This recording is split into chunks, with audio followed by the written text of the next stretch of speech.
What is good, my fellow humans? I've been away for quite a while now, haven't I? So sorry for that. I wasn't expecting me to take so long to get the next part of the security breach redesigns going. To make a long story short, as I was making the designs for Roxy and Monty, I started getting overwhelmed by the project because I just couldn't seem to get the designs right for the life of me. I had to take a step back and rework my brain a little bit so that when I went back to it, I could actually find something that I liked. The designs are now on a good track, Roxy is almost completely finished, and I suspect that Monty will be ready in a much shorter gap between this video and the last one.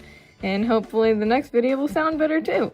I've had a microphone hanging around for almost 5 years now, but I never figured out how to use it, and I think I'm gonna try dedicating some time to figuring that out for you guys. I really want you all to have an easier time following my content. On a more relevant note, today I'm sharing a redesign that I did for something totally different. Sonic the Hedgehog! I posted a small poll a while back asking you guys if you'd be interested in Sonic-related content from me, and as of me writing this script, 90% of voters said that it was cool, so blame those 18 people for the rest of you seeing this video. I have actually made a Sonic character redesign before, not too long ago. This one here of Silver, but I decided not to use that in a video since I wasn't quite as happy with it as I wanted to be. So who knows, maybe I'll make another video dedicated to redesigning that redesign and make some clickbait title like Sonic the Hedgehog character redesign gone wrong! Today's redesign is actually Amy Rose! Really, there isn't a ton that I wanted to change about her, since I do think that overall she has a pretty solid design already. My whole inspiration behind this redesign in the first place was actually her hair. Quills? Yeah, that confusion was why I wanted to change something.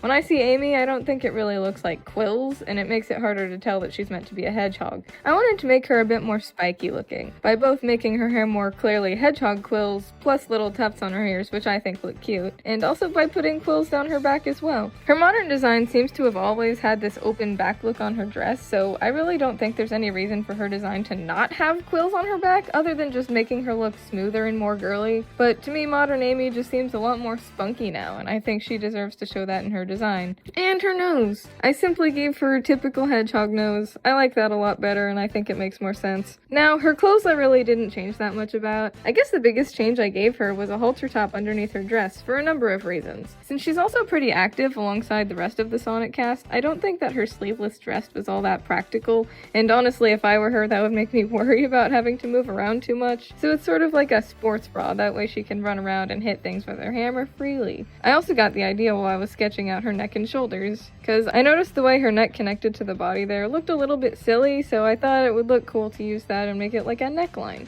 I don't know, I think it looks neat. I kept the rest of her dress the same, since I feel like if it ain't broke, don't fix it. Her gloves and shoes look a little bit different. I didn't really understand her shoes that much looking at them. I felt like the cuffs on them looked a little bit odd, so I made her boots more sporty. I accidentally messed up the gloves a little bit while designing her, but in the end I just went with it because I think she's more the type to have jewelry than metal cuffs anyway, right? To match, I also added earrings because that looks neat. She'd probably have earrings. Amy seems like the type to get her ears pierced in eclairs. Lastly is her hammer. Quite simple really, not too different. I just blinged it out a little bit and put flower petals on it since, you know, she's Amy Rose. I noticed that in different Sonic media, her hammer never seems to have a consistent design, so really I just had fun with it. I got some prop design practice in. I've been having a field day with prop designs lately actually. The next redesigns for Security Breach actually have prop designs in them the same way that I did with Glamrock Chica, and I really hope that you guys like them as much as I do. I'm really hyping you up for part 2 now. That's all that I have for you today. It's nothing too elaborate or fancy, but I wanted to make something short and sweet and easy to post, that way you all could get at least something from me after 5 months. It's not something that I've done on this channel much, but I hope you enjoyed it regardless, and maybe I'll find more Sonic fans do this. Thank you so much for watching, and I'll see you in the next one. Peace out.